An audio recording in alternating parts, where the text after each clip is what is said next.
Hello everybody, this is Dr. Cole. It's Sunday afternoon, October 6th. This will be the announcement for week 8 of Political Science 1013 for the first 8-week term of the fall of 2024. Everybody, I may try to get a short announcement out the day of the final. Otherwise, this will be the last measure of the term, week 8.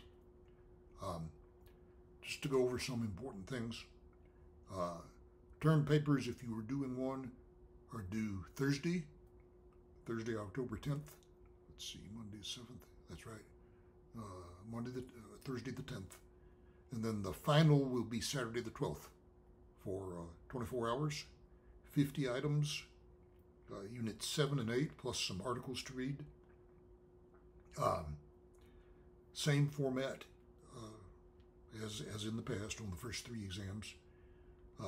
Students have asked me whether it's comprehensive. It is not. It is over units 7 and 8 and the articles that we have assigned.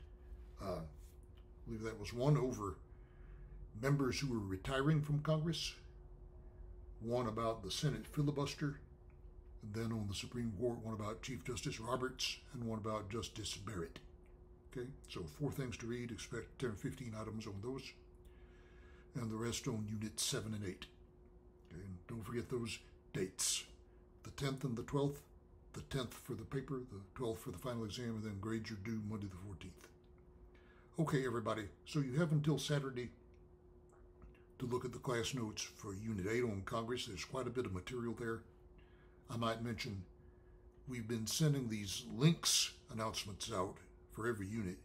You might do well to take a look at the Unit 8 links announcement, because that will give you directions on what to look for on Representative Lucas's website and also the website of the House Agriculture Committee.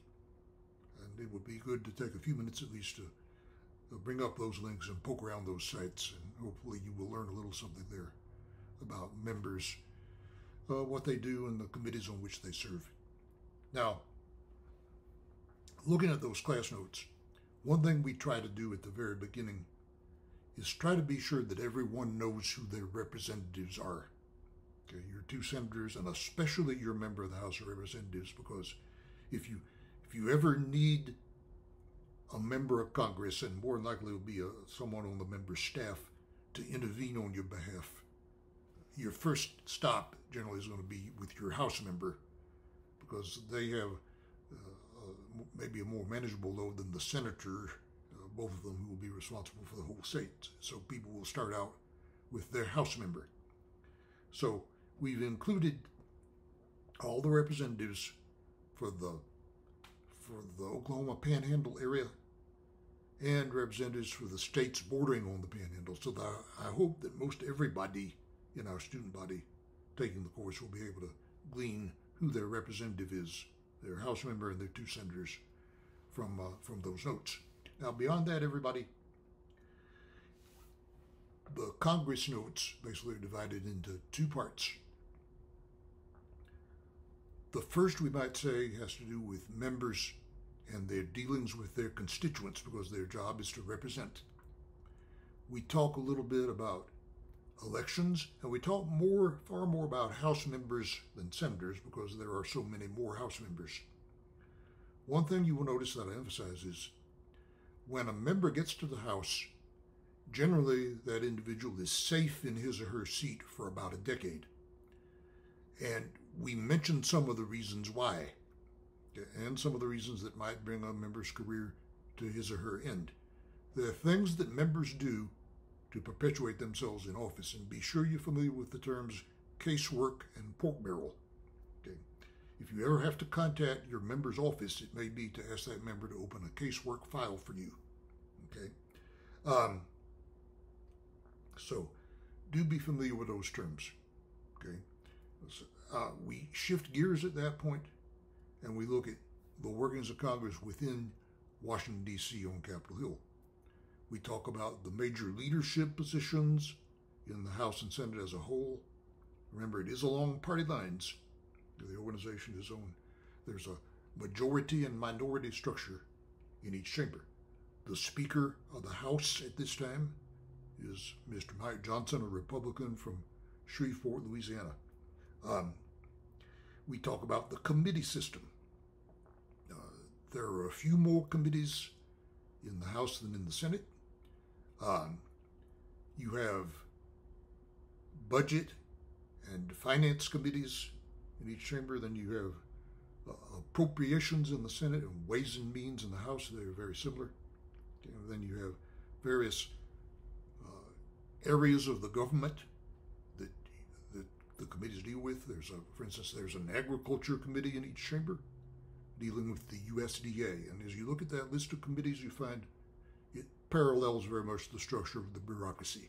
There will be Senate and House committees dealing with one or more bureaucratic units, the cabinet departments being largest and also important independent agencies. Now, we go through the process by which a bill becomes law, which in a nutshell is it'll go through a subcommittee, then to a full committee, and then to the floor of the House and the Senate, with the additional step of the House Rules Committee. And the bill must pass in the exact same form in each chamber, which means a House-Senate conference may be necessary, especially on a big, important, complicated bill.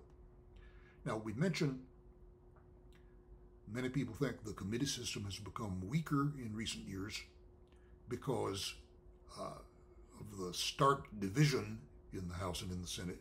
Very often, the leadership has to supersede the committee system, come up with an agreement among themselves and with the White House on important legislation, and then submit that legislation directly to the floor of the House and the Senate.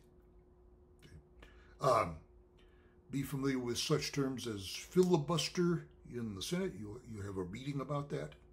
The reconciliation process. We say a few words about the budget process, which has to be done every year, although they run months late most of the time in the past few years. And students may have heard there have been times where we've had a government shutdown and some units of the government are unable to operate because Congress has been able to come to an agreement at times about financing the government. We talk a bit about Edmund Burke, a great British statesman, sometimes described as the first conservative over 200 years ago, almost 300 years ago now, and his views on the role of the legislator. And then I try to say some things at the very end of the course to wrap up the course as a whole and where we stand as November 2024 approaches, and I hope that's been brought up pretty close to up to date, right up to the present, or at least as of a few weeks ago. All right. So I hope this has been an eye-opening experience for you. Remember those important dates again. Thursday the 10th for the paper, if you are doing one, and then the final on Saturday the 12th. Grades are due Monday the 14th. Any issues, problems, questions, contact me through the course website or at david.cole@opsu.edu.